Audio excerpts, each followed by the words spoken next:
อนกูกินอยู่ว้าว พบกับเจ้เผาคำข่าวใหญ่ อยากเป็นยูทูบเบอร์ต้องลงมือเฮ็ดฝากกดไลค์กดแชร์นี่เด้อรับรองว่าไปเบิ่งกันได้เลยความมันมอยอร่อยของเจ๊เผาข้ามเขาไงกินเราจะดีใจน้ำลายเยอะมาพี่น้องกินตำข้าวปุ้นมากินน้ำกันเด้อพี่น้องกินน้ำเจเผาคำข่าวใหญ่วันนี้ก็กินกับน้องสาวละ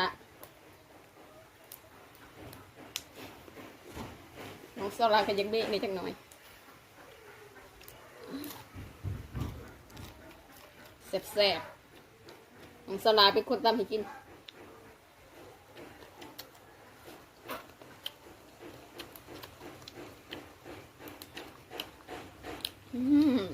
ตำแสบเด้อเห็ดกินแสบปอม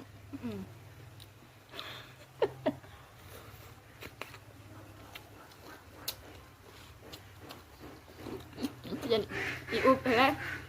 มันสิยามือกองอดทนเด้อ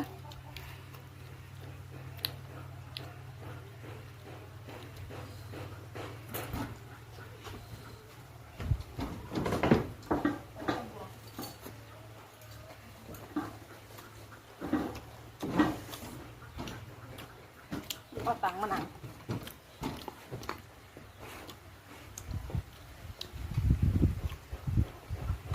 สดมันจังนัว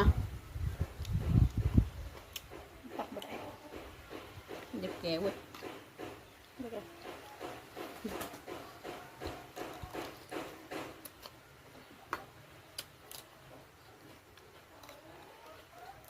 เข้ากับบ่มียังลงแรกก็เสียงหนำกับบ่ค่ะ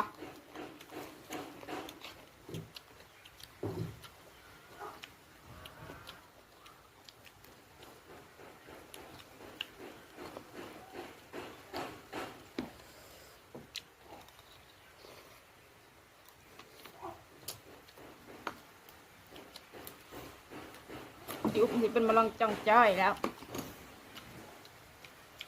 จงให้ลงอุ๊บกินเลย500ตามให้กินไหม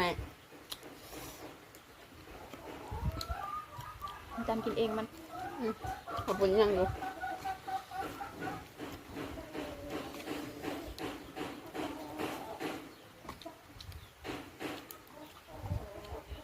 สดหยาดแทะ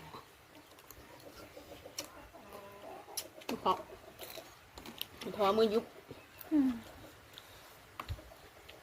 เดี๋ยวว่าไง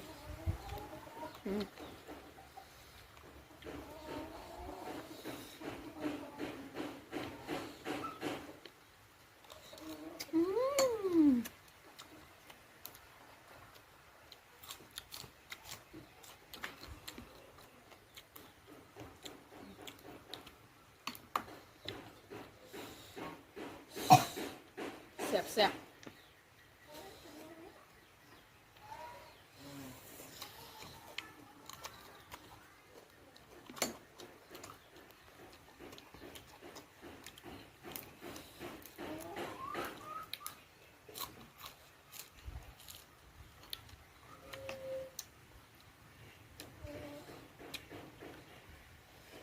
มันก็ตกลิ้นอยู่กอดเลย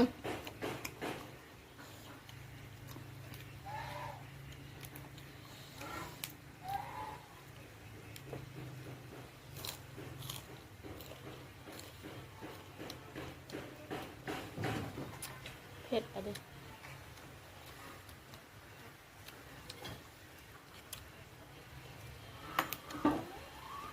สดๆอีกแล้วจังนัวสดน้ำมัน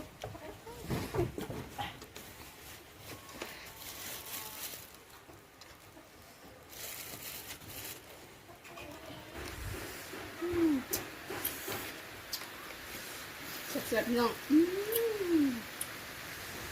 แล้วก็บรรยากาศฝนตกบรรยากาศดี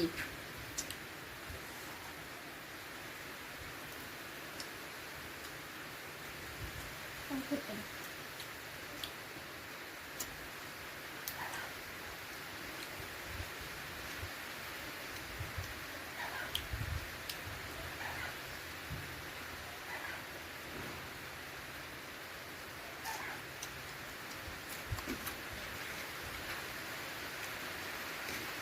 เฮ็ดจนหูห้อน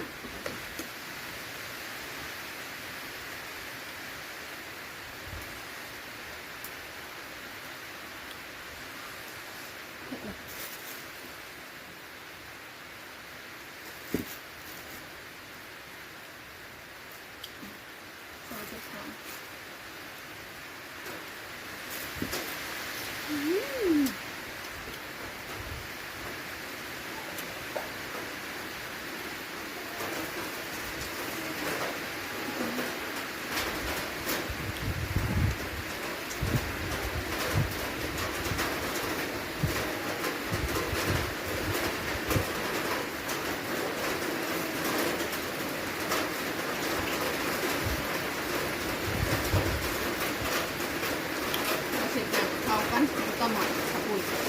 แซ่บอำลำนะพี่น้อง